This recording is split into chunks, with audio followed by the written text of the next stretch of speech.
Dictation start करते हैं 5 second बाद। स्टार्ट। अध्यक्ष महोदय, पैसा देकर लोगों को जासूस बनाया जा रहा है। सीमा क्षेत्र में जाएं या पिछड़े क्षेत्रों में जाएं, चारों तरफ विदेशी पैसे के बल पर हमारे देश के साथ खिलवाड़ हो रहा है। इतना ही नहीं, विश्वविद्यालयों में जाएं तो वहाँ भी यही खेल खेला जा रहा है। गिरजाघरों में, मंदिरों में, मस्जिदों में विदेशी पैसे के बल पर अपना प्रभाव जमाने की कोशिश हो रही है। यह समस्या किसी एक पार्टी की नहीं है, यह राष्ट्र की समस्या है। आज सदन में वित्त मंत्रालय की मांगों पर बहस हो रही है। सरकार के हर विभाग का वित्त मंत्रालय से संबंध होता है। देश में जो प्रगति हुई है और हो रही है, उसकी काफ़ी चर्चा हुई है। जो प्रगति हुई है वह चारों तरफ दिखाई पड़ रही है।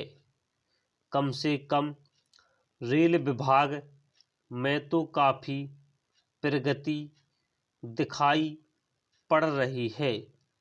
रेलों में अब भीड़ कम होती है। बिजली का भी काफ़ी विकास हुआ है।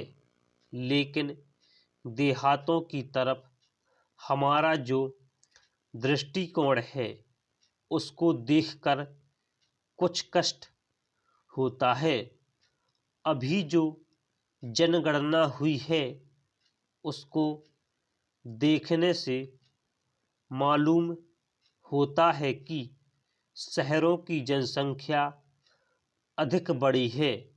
आज देहातों से लोग शहरों की तरफ आ रहे हैं। हमारे राष्ट्रपिता ने कहा था कि लोग देहातों में बसें, देहातों के जीवन को पवित्र करें। लेकिन स्वराज्य के 55 बरस बीत जाने के बाद भी देहातों की तरफ ना जाकर शहरों की तरफ लोग आते जा रहे हैं। इस प्रश्न पर हम को कुछ गंभीरता से विचार करना होगा। अगर देहातों में लोगों को सुख सुविधाएं मिलती जो आज शहरों में प्राप्त है, तो लोग देहातों से शहरों की तरफ ना दौड़ते, बल्कि शहरों से देहातों की तरफ जाते। देहात के जीवन में 2 प्रकार की चीज़ें थीं। एक तो जमींदारी प्रथा थी और दूसरी वे लोग थे जो रुपये का लेन देन करते थे। जमींदारी प्रथा समाप्त हुई, इससे लोगों को कुछ राहत मिली।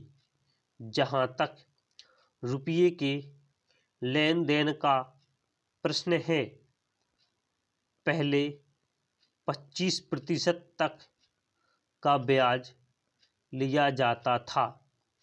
उसमें अब कुछ कमी अवश्य है, लेकिन कहीं कहीं तो अभी भी उतना ही ब्याज लिया जाता है, जिससे कर्जा लेने वाला उनके चंगुल से नहीं निकल पाता। सरकार भी अब उचित दर पर कर्जा देने लगी है। इस वजह से कहीं कहीं पर साहूकारों के ब्याज की दर में कमी आई है। स्टॉप।